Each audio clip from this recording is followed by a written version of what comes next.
안녕하십니까. 갈렙 청년부 여러분, 한 주 동안 잘 지내셨습니까?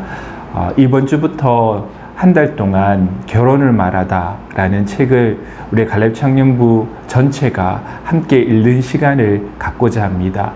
우리 또 너무나 이쁜 이름을 붙였습니다. 골방 도서관. 그래서 우리 교회로 나오지는 못하지만 각자가 있는 삶의 자리, 그 골방에서 함께 책을 나누면서 또 책을 읽으면서 그 안에서 큰 은혜와 또한 깨달음 그리고 도전을 받는 시간을 함께 가지려고 해요. 결혼을 말하다는 총 8챕터로 구성되어 있습니다. 그래서 매주마다 2챕터씩 읽으면 한 달이면 한 권을 읽게 되는 그러한 독서 일정을 갖고 있습니다. 여러분 이 책 너무 좋으니까요. 함께 읽으면서 많은 도전과 은혜 받으셨으면 좋겠습니다. 오늘 이 시간에는 두 가지 정도를 함께 조금 설명드리려고 합니다. 첫 번째는 이 책의 저자인 팀 켈러가 누구인가, 그리고 두 번째는 책의 일과에 대해서 간략하게나마 제가 조금 설명을 해드리려고 합니다. 이 책의 저자는 팀 켈러입니다. 팀 켈러는 사실 티모시 켈러라는 그 이름이에요. 풀네임은. 근데 팀 켈러라고 부릅니다. 이것이 사실은 미국에서 흔한 이름을 부르는 방법입니다. 사실 제 아들의 이름이 제레미인데 제레미도 사실은 제레마이아의 줄임말이에요. 저도 제이슨이라고 미국에서 그냥 부르기 쉬운 이름으로 했는데 그 제이슨의 이름도 제가 알기로는 제레마이아를 줄임말로 알고 있습니다. 여하튼 팀 켈러 목사님인데요. 이 팀 켈러 목사님은 1950년 9월 23일에 태어났습니다. 그리고 뉴욕시에서 리디머 장로교회를 설립하여서 지금 굉장히 큰 대형교회로 성장했습니다. 사실은 미국에서는 장로교회가 굉장히 소수 교단입니다. 침례교가 되게 그 메이저 교단이고요. 그래서 이분이 왜 이렇게 많은 사람들의 사랑을 받고 이분의 글이라든지 설교가 많은 사람들에게 왜 은혜를 끼치고 있는가를 한번 제가 살펴보고 설명드리려고 하는데요. 이 팀 켈러 목사님이 개척한 리디머 프레스비테리안 처치에 관한 기사가 하나가 있어서 제가 잠깐 발견해서 여러분들에게 말해주겠는데요. 신문 기사의 타이틀이 이렇습니다. Tim Keller wants to save your yuppie soul. 그러니까 팀 켈러가 여러분들의 그 여피 영혼을 구원하려고 한다라는 제목의 신문 기사입니다. 여기서 보면 여피라는 말이 있습니다. 여피라는 말은 Young Urban Professional의 줄임말이에요. 그래서 한국어 사전에는 이 여피를 이렇게 정의하고 있습니다. 도시 주변을 주된 생활 기반으로 지적 직업에 종사하는 신자유주의 지향의 젊은이. 그러니까 주 거주지는 도시입니다. 그리고 보통은 직접 직업에 종사하는 사람, 그러니까 직책 수준이 높고 또 많은 돈을 가진 사람입니다. 재정적으로 넉넉한 사람이에요. 그리고 사상적으로는 신자유지향의 젊은이들이 바로 여피입니다. 이들이 사실은 주된 생활 기반이 되는 것이 뉴욕이고, 뉴욕으로 가는 사람들의 대부분이 이러한 삶을 살고자, 이러한 삶을 동경해서 가는 사람들이 대부분입니다. 그 뉴욕이라는 지역의 종교 분포는 이래요. 카톨릭이 62%, 유대교가 21.9%, 약 22%죠. 그러니까 84%가 카톨릭과 유대교인입니다. 그리고 개신교는 약 10.7%, 그리고 무슬림이 3.7%입니다. 그러니까 뉴욕이라는 도시 자체는 우리가 믿고 있는 또 보수 복음주의 계통의 교회들이 별로 없는 지역이에요. 카톨릭도 기독교이지 않습니까? 하면 제가 드릴 얘기는 없지만 이 둘은 큰 차이를 지니고 있습니다. 이러한 지역에서 팀 켈러 목사님이 교회를 개척했는데 이 교회는 굉장히 보수적이고 장로교회예요. 근데 어떻게 이 교회에 많은 젊은이들, 옆이라고 자신을 생각하는 젊은이들이 어떻게 이 교회에 모이게 되었고 어떻게 그리스도인이 되었는가가 전 세계적으로 특별히 기독교인들에게 많은 관심거리였습니다. 미국에는 사실은 바이블 벨트라는 곳이 있습니다. 바이블 벨트. 지도에서 보면 동남부 지역이 바이블 벨트예요. 그런데 기독교인들이 이 지역에만 몰려 사느냐? 그렇지 않습니다. 여러 가지 종파는 다르지만 전국적으로 사실 미국 전역에 기독교인이 분포되어 있는데 왜 이 지역을 특별히 바이블 벨트라고 하느냐? 이 지역이 특별히 보수적 복음주의 계통의 기독교인들이 많이 살고 있기 때문이에요. 이 팀 켈러 목사님이 교육 배경을 보면 버크넬 대학을 나왔고 고든 코넬 신학교에서 MDiv를 했습니다. 그리고 나서 웨스트민스터 신학교에서 목회학 박사를 했어요. 근데 여러분들 책을 구입할 때 먼저는 그 저자가 어떠한 신학교를 나왔는가, 어떤 신학교를 졸업했는가를 한번 살펴볼 필요가 있습니다. 단순히 이 사람이 공부 많이 했으니까 좋은 책이다 이것이 아니라 그 사람이 가지고 있는 신학적 배경, 이것을 알 수 있기 때문에 책 제목이 그럴듯하지만 사실은 이단 서적들이 굉장히 많이 그런 방향으로 나와 있어요. 분별하기 위해서 이 신학적인 배경을 살펴볼 필요가 있는데 고든 코넬은 완전히 보수적인 신학교도 아니고 완전히 자유주의 신학교도 아닙니다. 사실은 스펙트럼이 굉장히 넓은 신학교예요. 다 가리킵니다. 그런데 이분이 그 공부 속에서 본인이 가지고 있는 신학적인 지향점을 보수주의적 신학으로 잡고 그리고 나서 웨스트민스터 신학교라는 온전히 보수주의적인 신학교에서 목회학 박사를 하게 됩니다.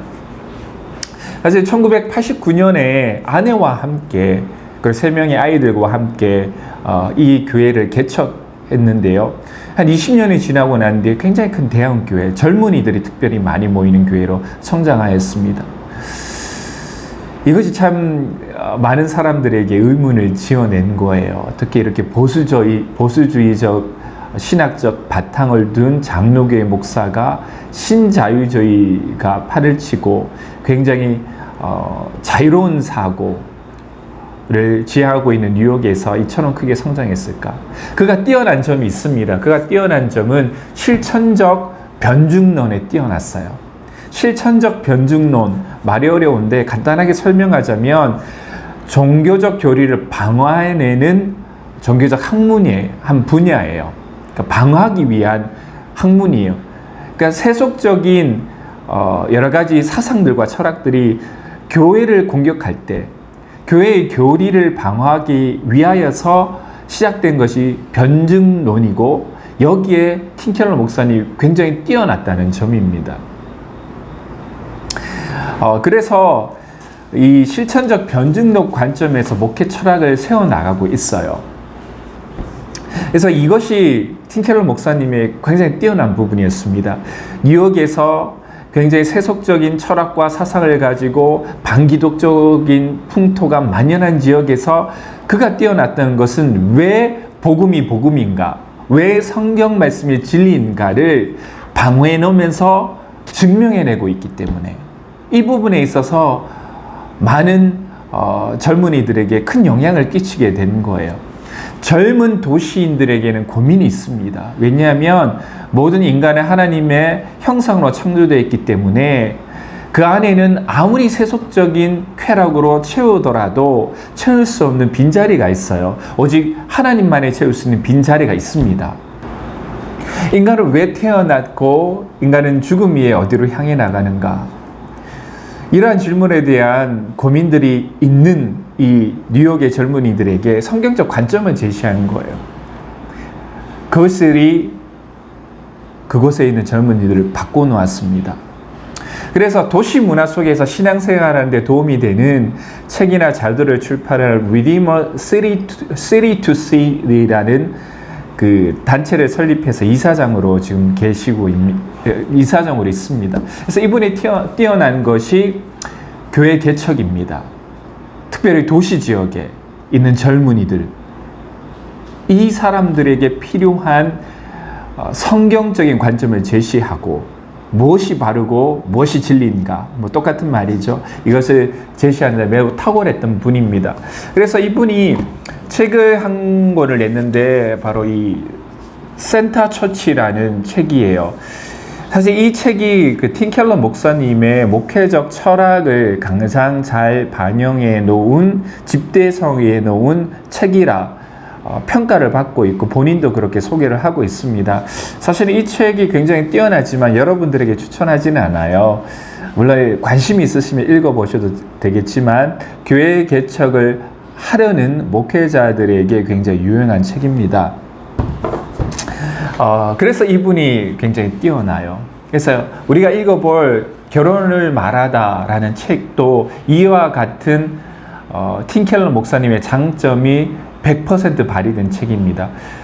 결혼을 향한 세속적인 관점이 무엇이고 어떻게 교회가 또한 결혼이 세속주의적 철학으로부터 공격을 받고 있고 이것을 방어해내는 동시에 성경적인 결혼관, 결혼의 진리를 증명해내는 것을 이 결혼을 말하는 책에서 팀 켈러 목사님이 이루고 있는 것입니다.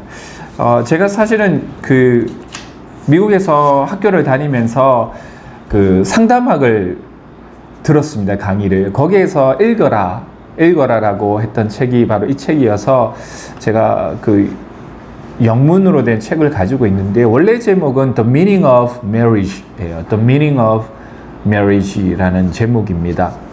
그리고 보통 미국에서는 책을 이렇게 출판을 하면요, 뒤따라 붙는 몇 가지가 있습니다. 하나는 DVD예요. 그리고 하나는 성경 공부 교재. 그래서 책을 읽고 그리고 나서 성경 공부를 하면서 요즘은 거의 안 보는 한국에서 DVD를 시청하면서 이 성경 공부를 함께 하는 거예요. 그래서 이렇게 세 권이 한 세트입니다. 이것이 단순히 뭐 사업적으로 좀 더 많은 이윤을 발생하고자 하는 것은 아니고요. 참 이렇게 세 권을 읽으면 한 권을 고스란히 이해하고 읽고 지나가는 것이 아니라 한 번 더 생각해보고 이것을 정리할 수 있는 기회를 제공해줘요. 참 이렇게 했으면 좋겠는데 안타까운 것은 제가 알기로는 아직까지 이거 한국어 버전이 없어요. 그래서 그건 조금 안타깝습니다. 여기까지 해서 우리 좀 팀 켈러 목사님이 누구이고 또 그가 어떠한 부분에서 탁월하며 또 그러한 연장선상에서 결혼을 말하더라 어떻게 이해해야 되는가를 설명해 드렸어요. 또 추천 도서가 몇 권 있습니다. 이분이 변증론의 실천적 변증법에 능하다가 있습니다. 그분의 이러한 장점이 굉장히 탁월하게 발휘된 몇 권의 책이 있어요. 팀 켈러의 내가 만든 신, 두란노 서원에서 나왔고요. 가격은 14,000원 정도가 됩니다. 좀 뭐 온라인으로 구입하면 조금 더 저렴하겠죠. 또 팀 켈러의 고통에 답하다, 또 팀 켈러의 탕부 하나님, 또 팀 켈러의 일과 영성, 특별히 이런 책들을 좀 추천해 드립니다. 뭐 갈라디아서라든지 이런 걸 주의해 놓은 책도 있는데요. 개인적으로 생각할 때 팀 켈러 목사님은 이런 부분에 있어요. 그리고 팀 켈러 목사님의 정의란 무엇인가? 그래서 현대 젊은이들이 도시에 살아가면서 여러 가지 매체를 통해서 접하고 있는 교회에 대한 생각들, 기독교의 교리에 대한 생각들에 대해서 무엇이 옳고 또 그 진리를 방어해 나가면서 내가 가지고 있는 믿음을 더욱더 공고히 할 수 있는 책들입니다. 여러분들 기회가 되시면은 이 기회에 좀 사서 좀 읽으셔서 내가 가지고 있는 신앙을 믿지 않는 사람들에게 충분히 설명해 줄 수 있고, 여러 사람들이 교회와 교회의 진리, 교리에 대해서 공격할 때 그거 아니고 이건 이렇다, 저건 저렇다 라고 말할 수 있는 그러한 능력에 이르기까지 우리가 잘할 수 있는 좋은 기회가 될 수 있었으면 좋겠습니다. 우리 결혼을 말하다 한번 일과에 대해서만 잠깐 함께 좀 설명을 드리고자 합니다. 좀 이 설명이라는 것이 조금 모순이 있는데요. 이 책을 읽는 것은 여러분들이고 저는 좀 설명을 통해서 조금 더 이해를 돕고자 하는 부분이 있습니다. 결혼을 말하다 우리 첫 번째 1과에서 무엇을 다루고 있고 무엇을 말하려고 하는지 보면 결혼의 비밀이라는 제목을 갖고 있죠. 결혼의 비밀인데 첫 번째는 우리 팀 켈러 목사님이 첫 장에서 첫 번째 제시하는 것이 뭐냐면 결혼 제도가 무엇이냐는 거예요. 결혼 제도의 기원. 결혼 제도의 기원을 두 가지로 설명하고 있습니다. 첫 번째는 하나님 자신이 첫 번째 결혼을 주재하셨어요. 그러니까 아담에게 하와를 소개시켜 준 것이 바로 하나님이셨습니다. 두 번째는 하나님의 교제가 시작되자마자 결혼이 등장했다는 것, 창세기에. 이것을 통하여서 말하고자 하는 것은 하나님께서 결혼을 만드셨다. 이 결혼은 단순히 인간적인 제도가 아니라 하나님께서 특별한 목적을 가지고 인간에게 주신 선물과 같은 제도이며 여기에는 하나님께서 인간을 통해서 이루고자 하는 분명한 목적이 있다는 거예요. 그것이 시대가 변하더라도 그것은 우리가 지키며 하나님께서 우리에게 베푸신 목적을 이루어가는 것이 그리스도인들이 결혼을 대하고 결혼을 생각할 때 가져야 될 분명한 성경적인 관점이다 얘기를 하고 있습니다. 그래서 뭐냐면 이 결혼이라는 것도 죄로 인해 타락되었습니다. 결혼이라는 것도 많은 공격을 받고 있고요. 결혼을 왜 해야 되는가? 이것은 시대적인 산물이기 때문에 이 시대가 변했으므로 결혼이라는 제도 없애도 된다라고 생각하는 사람들에게 팀 켈러 목사는 근본적으로 그렇지 않다라는 것을 말하고 있습니다. 곧 배우자를 알고 사랑하는 것이 하나님을 아는 것과 마찬가지로 힘들고 고통스럽지만 보람 있고 경이롭다는 거예요. 그래서 성경을 보면은 하나님과의 관계를 결혼에 빗대어서 설명하고 있는 많은 구절들이 있습니다. 특별히 예수님이 그러하셨죠. 그래서 현대인들이 갖고 있는 결혼은 고통스럽다라는 생각을 바꿀 필요가 있다는 거예요. 이것이 사실은 팀 켈러 목사님께서 이 책을 통해서 궁극적으로 전하려고 하는 메시지입니다. 고통스럽기만 해 보이는 결혼, 이것을 바꾸고자 하는 것이 팀 켈러 목사님이 이 책을 지은 목적이라는 거예요. 즉 여기에서 굉장히 보수적인 결혼관이 나오죠. 보수적인 결혼관은 결혼 제도가 시대에 따라 시대가 흘렀으므로 폐쇄되고 없어질 것이 아니라 하나님께서 결혼 제도를 만드셨고 비록 죄로 인하여서 결혼 제도의 많은 모순과 타락이 보이지만 그럼에도 불구하고 여전히 하나님께서 결혼을 향하여 주신 선하신 목적은 없어지지 않았다는 거예요. 그래서 이것을 회복할 필요가 있다. 그것이 고통스럽고 힘들더라도 그 안에 그 고통 이면에 있는 더 큰 선물과 더 큰 은혜가 결혼 안에 있기 때문에 우리는 그것을 살릴 필요가 있다는 거예요. 이것이 팀 켈러 목사님께서 이 책 전체를 통하여서 하시고자 하는 근본적인 메시지의 핵심입니다. 그래서 이 첫 번째 챕터에서도 말하고 있는 것이 결혼에 대한 비판적인 지표와 그 생각들과 또한 동거에 대해서 첫 번째로 다루고 있어요. 결혼에 대한 비판적으로 생각하고 있는 이유들이 몇 가지 있습니다. 첫 번째는 행복한 결혼 생활을 유지할 가능성이 매우 낮다라는 거예요. 두 번째는 성적으로 따분해질 날이 곧 올 것이다. 연애와는 달리, 동거와는 달리 결혼하면 성적으로 따분해질 날이 곧 올 것이다. 세 번째는 외로운 싱글과 따분한 결혼이라고 표현하고 있어요. 싱글은 외롭고 결혼은 따분해 보입니다.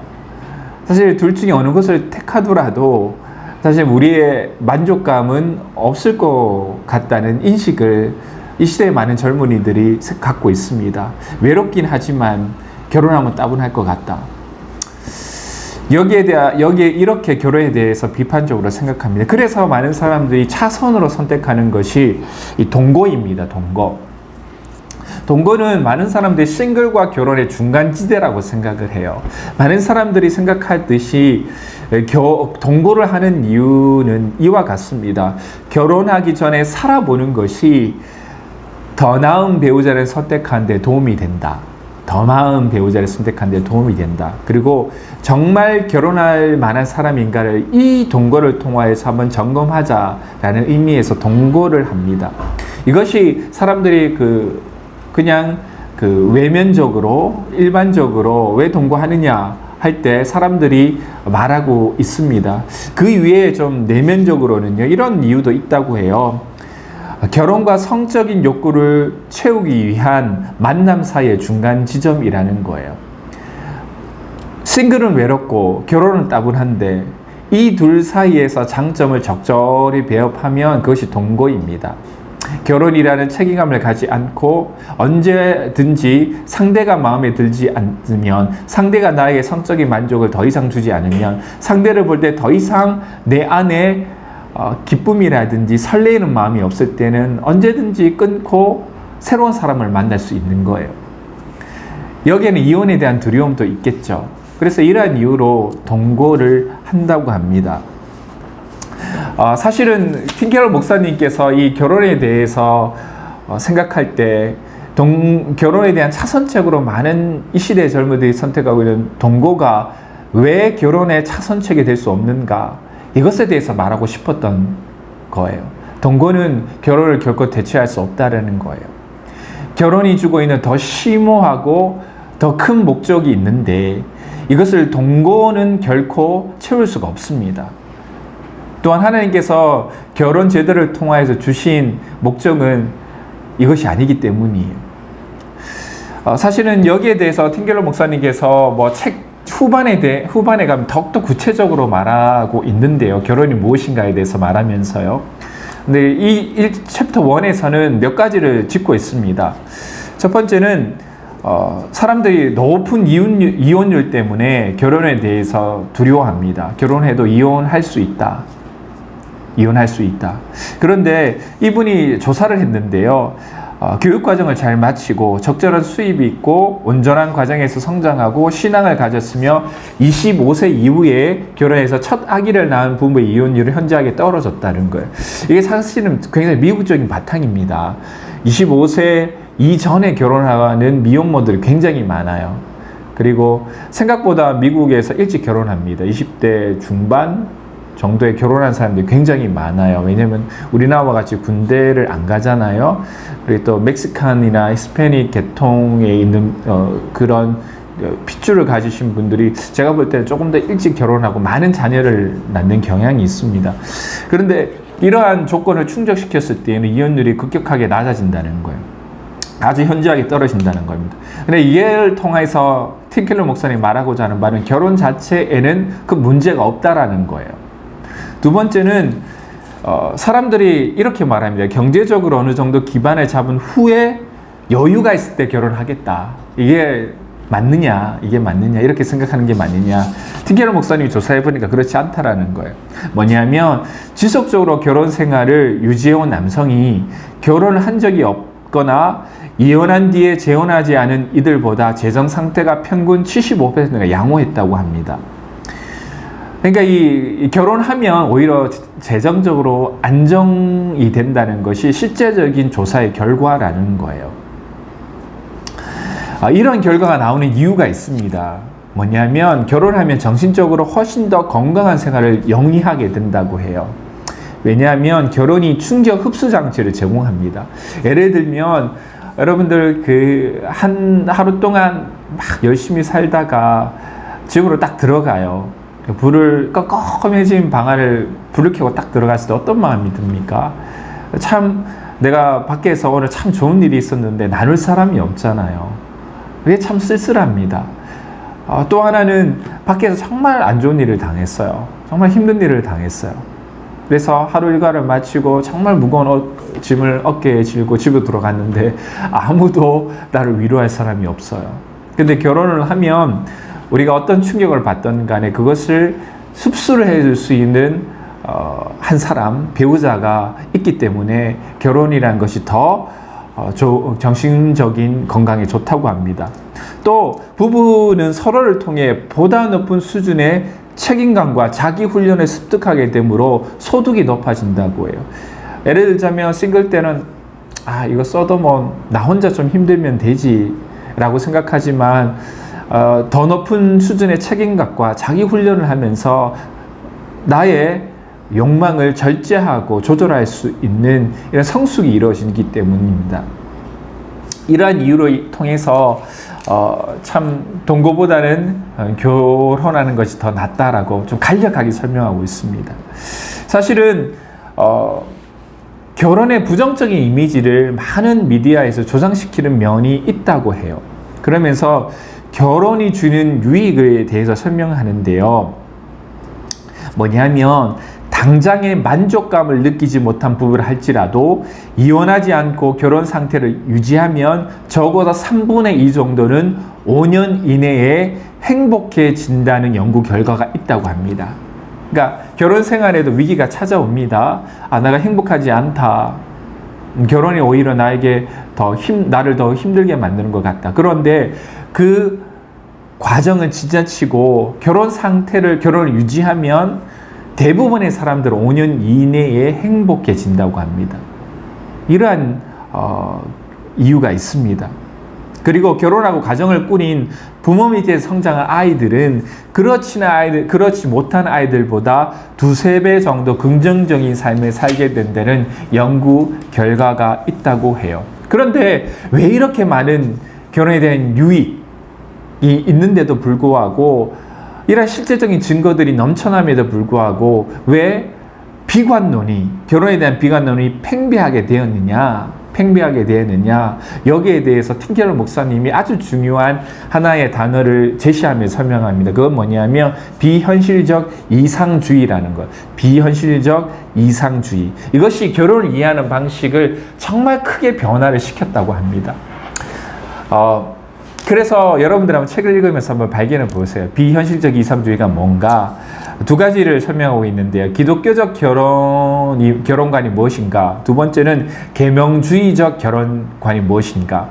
지금 이 시대에 살고 있는 사람들은 계명주의적 성경적인 이해의 관점 아래서 결혼을 바라보고 결혼을 이해합니다. 그렇기 때문에 이 결혼이라는 것은 성경 안에서 바로 이해할 수가 있어요.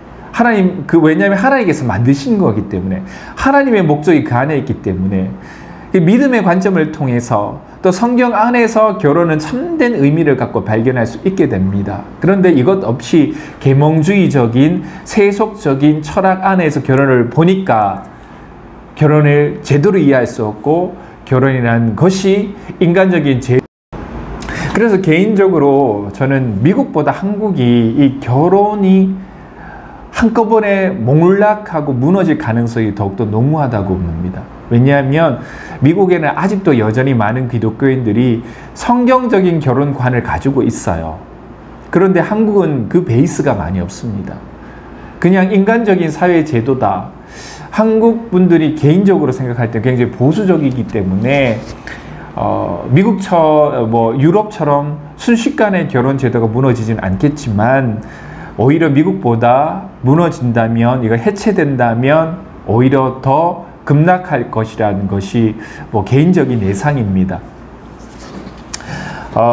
이와 같이 결혼관들이 변화되면서 일어난 문제점은 뭐냐면, 결혼에 대한 비현실적인 동경과 감당하기 어려운 공포감을 주는 거예요. 결혼에 대해 생각할 때 굉장히 비현실적인 이상주의적인 관점으로 결혼을 바라보기 때문입니다. 그래서 결혼에 대한 기준을 너무 끌어올려서 배우자에게 치명적인 부담을 주는 거예요. 그래서 여기서 또 한 가지 제시하고 있는 중요한 개념이 뭐냐면 soulmate라는 개념입니다. soulmate. 그러니까 우리들이 이렇게 말하고, 나는 정말 내 인생의 soulmate를 찾고 있어. 이것도 굉장히 좀 미국적인 바탕에서 나온 단어인데요. 근데 그 내용은 사실 읽어보면 우리 한국 사회에서 지금 이 시대에 도시에 살고 있는 젊은이들이 가지고 있는 결혼에 대한 생각들과 굉장히 일치되는 부분들이 많아요. 뭐냐면 완벽한 소울메이트는 어떤 소울메이트냐? 신체적인 매력과 성적인 끌림이 있어야 돼요. 그리고 내 삶을 맞춰줄 수 있는 여성 혹은 남성, 그러니까 자신을 있는 그대로 받아주고 바꾸려 들지 않는 짝, 이것을 필요로 합니다. 그리고 많은 남성들은 여성과의 관계가 자신의 자유를 제한해서는 안 된다고 생각을 해요. 그리고 동거는 남성으로 하여금 집안에서는 안정적이고 간편하게 여자친구의 성적인 봉사를 받아가면서 다른 한편으로는 한층 독립적인 생활을 즐기며 계속 더 나은 파트너를 물색하는 여건을 제공한다고 합니다. 그래서 자신은 있는 그대로 받아주고 자신의 갈망을 성취시켜줄 파트너를 찾고 있으며 이는 비현실적인 기대를 만들어서 남성과 여성 모두에게 결국 실망을 준다는 거예요. 이것이 생각으로는 이런 사람이 있으면 얼마나 좋을까 하지만 현실적으로는 이러한 일은 나타나지 않기 때문입니다. 이러한 것들 모두 다 만족시킬 수 있는 완벽한 소울메이트는 없다라는 거예요. 이렇게 자기중심적인 결혼 생활을 원만하게 유지하려면 심리적으로 완벽에 가까울 정도로 안정되어 있고 성품이 지극히 고결해서 수고로의 손볼 데가 없다시피 한 두 인간이 만나야 돼요. 이러한 조건을 충족시키려면 손볼 사람이 없는 사람을 만나야지만 완벽한 결혼을 유지할 수 있습니다. 이것이 얼마나 비현실적 이상주의입니까? 그래서 자기 만족의 토대를 둔 결혼에는 손볼 데가 거의 없는 또는 전혀 없는 데다가 이 편에게 아무것도 요구하지 않고 무조건 받아주는 파트너가 필요한 거예요. 이렇기 때문에 결혼은 많은 사람들에게 비관론적으로 보입니다. 이러한 이상주의를 만족시킬 수 없는 것처럼 보이기 때문입니다. 그래서 여기에서는 성경적인 결혼관을 좀 제시하고 있는데요. 성경적인 결혼관은 뭐냐 하면 딱 맞는 짝을 만나 결혼을 실현하는 것은 불가능합니다. 중요한 건 더불어 살게 된 낯선 상대를 사랑하고 보살피는 법을 배우고 익히는 일입니다.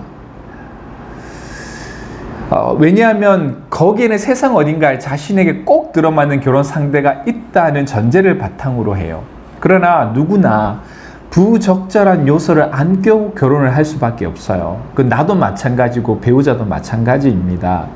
결혼이란 완벽하게 들어맞는 짝과 결혼하여 결혼을 영위해 나가는 것이 아니라 서로를 받아들이고 자신이 변화되는 힘겨운 여정을 지나면서 마침내 건강한 배우자와의 관계에 이르는 것이 결혼이라는 거예요.